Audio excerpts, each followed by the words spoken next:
What makes a great pregnancy yoga class? I've been teaching pregnancy yoga for about 9 years now, so I'd like to think I know a few things about what makes a really great pregnancy yoga class. So let's talk about those 5 things today. Before we get into those 5 things, I think it's really important to acknowledge that women come to pregnancy yoga at a huge range of differing abilities. Some women have never practiced yoga before, they're coming to yoga for the very first time. Others have had a strong yoga practice and are now coming to pregnancy yoga. Some women have different pregnancy conditions, they have different conditions prior to pregnancy, they have different backgrounds and experiences and all the wonderful things that make us different and unique. So even though we kind of lump together women who are pregnant and how we serve those women, there are definitely a lot of nuances within that. And if you would like to know more about how to support women throughout pregnancy, through all the conditions that come up, throughout preparing for birth, throughout the 4 trimesters, so the 3 pregnancy trimesters and then what we consider the 4th trimester, which is the first 3 months postnatally,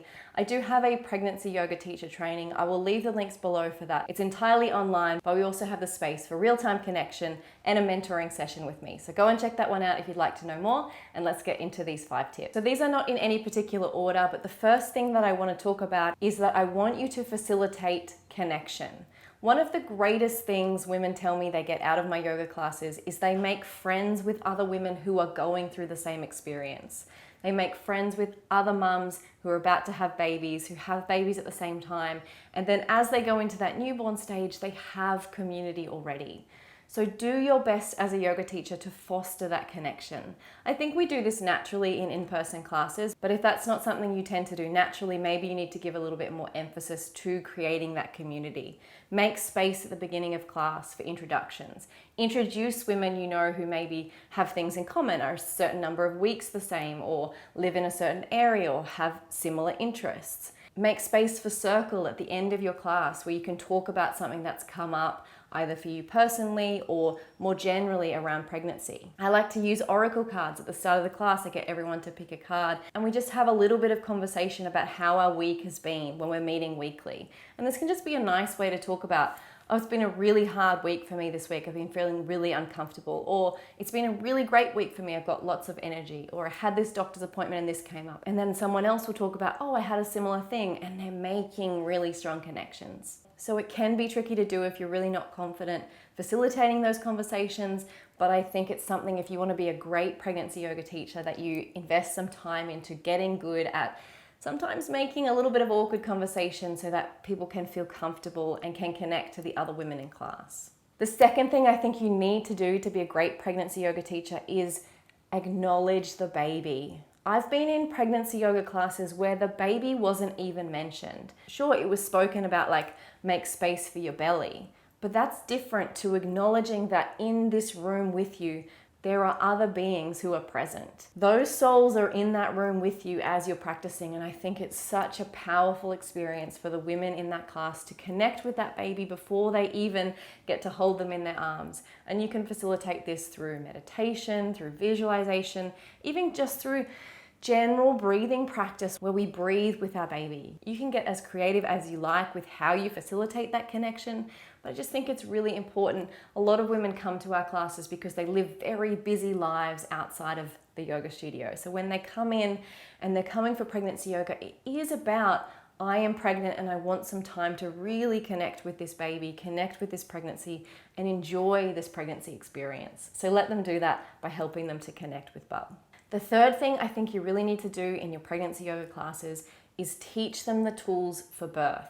And I don't just want you to teach them the tools, I want you to make it explicit. This is something you can use during a contraction when you are feeling overwhelmed. Because even if during the experience of the yoga class that they're with you, they're not really listening, they're kind of in their own space, like often pregnancy yoga classes are very like chill and restorative, and my students are often closing their eyes and they're in their bodies and not responding to me at all. You can still say these words, and then when they're in that moment during labor and birth and they need something, that little seed will have been planted and they might come back to, oh, I remember she said I could breathe like this, I'm going to try that.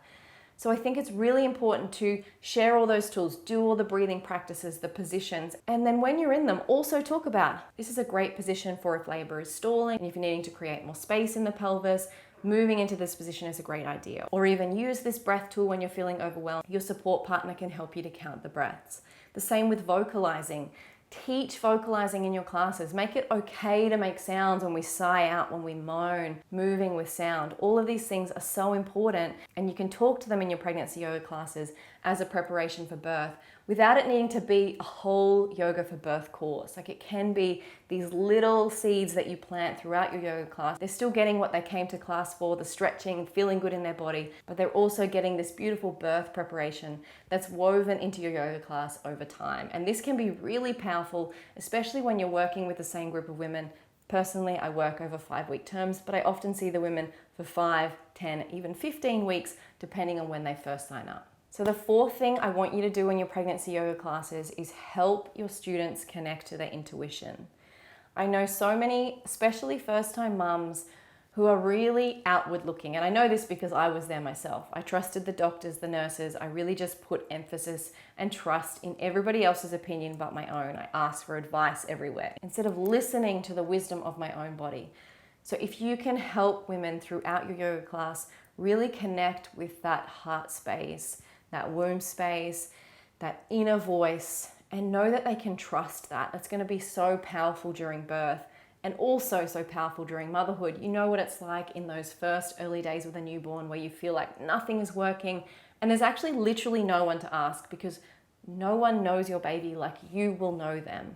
You have that innate connection with them, and we really do need to lean into that trust and intuition as mothers. And it makes motherhood so much more enjoyable when you can really lean on that intuition and trust it. So include that in your pregnancy yoga classes. And then the final thing is always, always, always make time in your pregnancy yoga classes for rest and restoration. And I think this is one of the most beautiful things about a pregnancy yoga class. Yes, we can get into all of the birth prep. We can get into opening up the body and relieving aches and pains. But the beautiful thing is also allowing this space for mums to find rest and to restore their own energy. They're giving everything to their baby at this point, and chances are they might have other children, they might have a job, they might have a partner, and they're also putting their energy into all these other things. But this sacred space in the yoga class is just for them. And I think as yoga teachers, we can create this really nurturing space by making time in our class and not leaving as an afterthought at the end, like leaving a good chunk of time for a meditation, for visualization, adding in a massage, massaging their heads as they rest in Shavasana, massaging their feet. Make the time for these beautiful practices so that they come out of that class just feeling like, oh, I just feel amazing. They'll feel sleepy, they'll feel relaxed, they'll feel connected with their baby. They'll hopefully feel a little bit prepared for birth, but also they'll feel like they were nourished and nurtured and looked after. And that's how we want mums to feel. So I really want to encourage you to make your pregnancy yoga classes feel as lush and as nourishing as you possibly can. Make the space beautiful. Use essential oils for pregnancy. Use eye pillows. Use as many props as you can, as many things as you can. Not necessarily all in one class, but maybe just at least once every class that they can walk away feeling like, oh, that was just so great and so nice and I love being there. That's how you're going to become a really great pregnancy yoga teacher. That's how you're going to fill up your classes, not by clever marketing, not by researching keywords, but by creating a really beautiful community, a really beautiful space, teaching heartfelt classes. And if you keep doing that really great work, your classes will fill up, I promise you. You don't need to stress about the marketing because they will market for you. They will tell their friends, and your community and your business will grow. So I hope that these 5 tips have helped you. Good luck on your teaching journey. And like I said, if you would like to learn more about teaching pregnancy and postpartum yoga, I'll leave the links below for my teacher training. Namaste.